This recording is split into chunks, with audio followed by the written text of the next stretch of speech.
Hi, welcome to my channel. Thank you for coming and watching this video.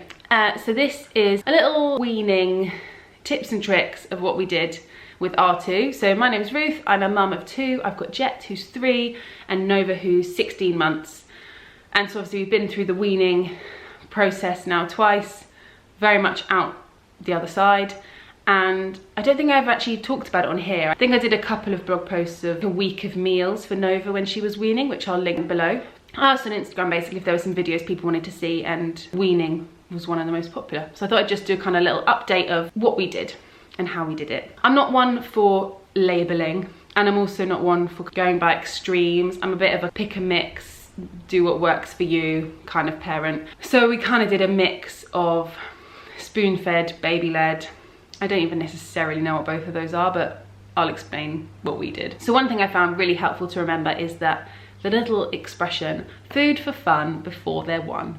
And I found that really helpful on the days where you feel like they're just not taking in anything and they're just throwing it all back up, having a little gag, or just spitting it out, or just mushing it in their hands. Just remembering it doesn't matter, they're getting all they need from their milk, and so they don't need to be eating when you start weaning. So just to kind of really take that pressure off yourself, you're not trying to give them these like 3 meals a day of like, you know, all the food groups and everything.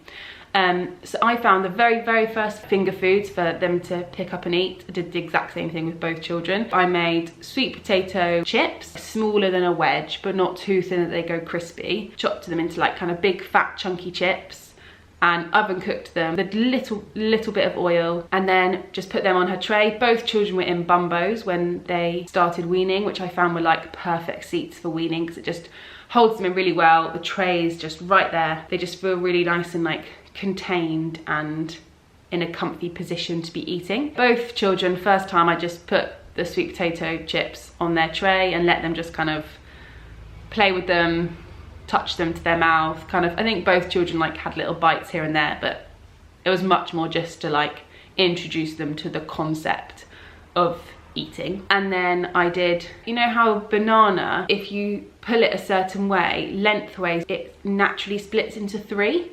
So you can kind of make it like a full length of banana, but 1/3 of the size. So I often would split it into its 3 and then halve it. So again, it was like perfect little sticks of banana. And I put that on their tray, and then strips of avocado and steamed carrots so that they were nice and soft. Scrambled egg I just put on their tray, and they could just kind of try and pick it up and play with it. I found toast much better than bread. I feel like toast kind of holds its shape a bit better. Bread, as soon as their little clammy hands are holding it, it just went all doughy and sticky, whereas toast lasts a bit better in their hands and is a bit easier to chew. Probably like a good like few weeks in, once they'd just been doing that, maybe, I think I started doing it in the evenings when you knew they'd kind of had a full day of food, they weren't hungry. I think they say the best time to start trying to wean is when they're not too hungry, because everyone's not getting all stressed and they're not just like wanting to be satisfied, they're more just kind of playing with the food. Then I introduced it in the morning. It all worked a lot easier with Nova because Jet was sitting having his meals 3 times a day anyway. She kind of slotted into that, whereas when I just had Jet,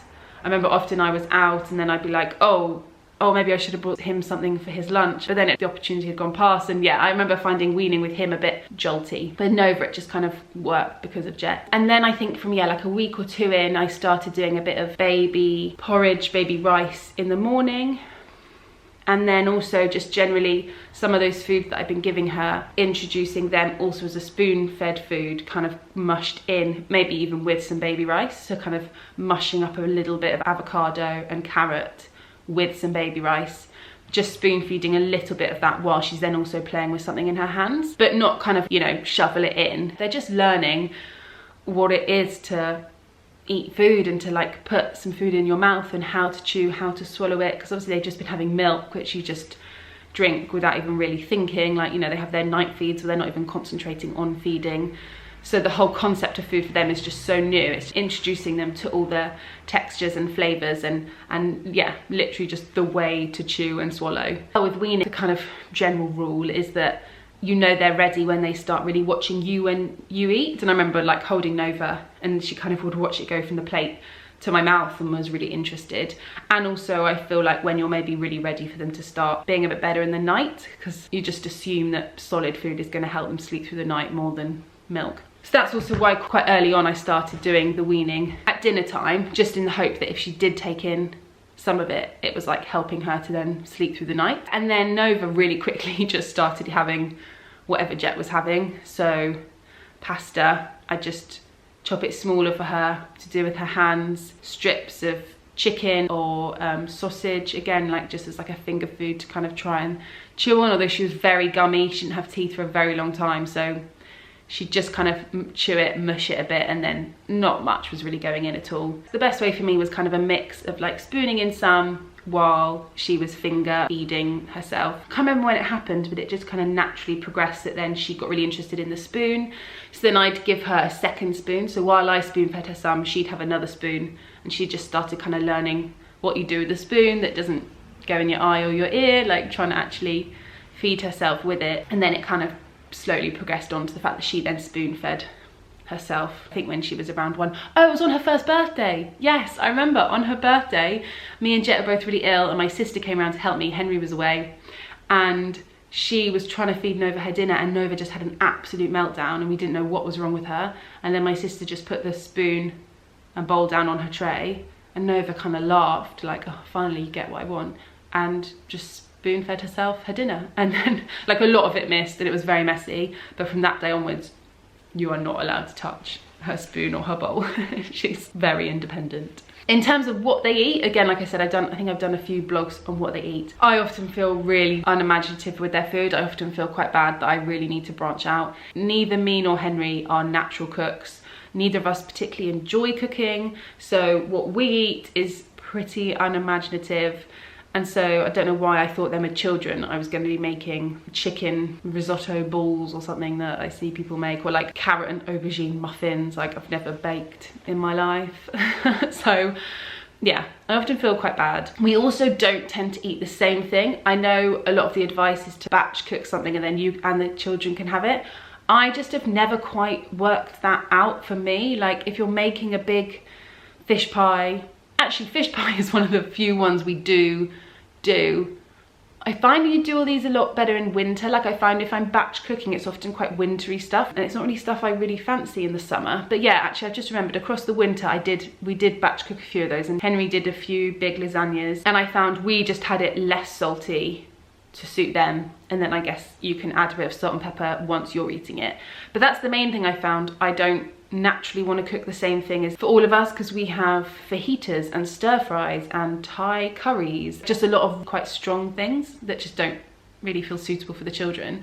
And I find with timings of when they eat, I don't know when I do that batch cooking. Like they eat at 5, so often I just quickly make them a meal at 4:45, and I'm not going to make a big fish pie then. And then with recooking it, I don't know.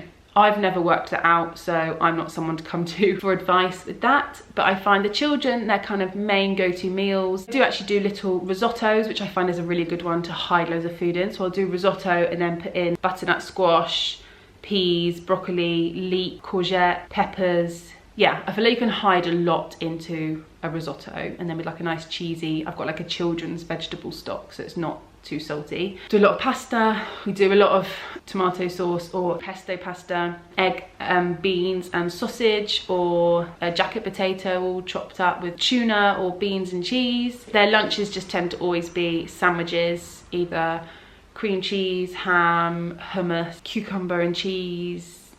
Yeah, I don't know, I do feel like I need some new inspiration. Like I see people do kind of like make your own pizzas, or I try and always make sure they've got a green, a protein, you know, some dairy or cheese, or like a good fat. They have a lot of avocado, they have a lot of broccoli. But yeah, I don't feel like I'm super imaginative with their food. Oh, meatballs, they love meatballs. They actually love these vegan meatballs that Waitrose do. We have a lot of those. They're like basically 90% mushroom, but they're really nice vegan meatballs. So we have them with like spaghetti or rice and veg or something. In terms of like items, I would so recommend this bowl, or generally this brand. There you go, it's this brand, Bamboo. And it's like a suction bowl, so it sticks to her tray.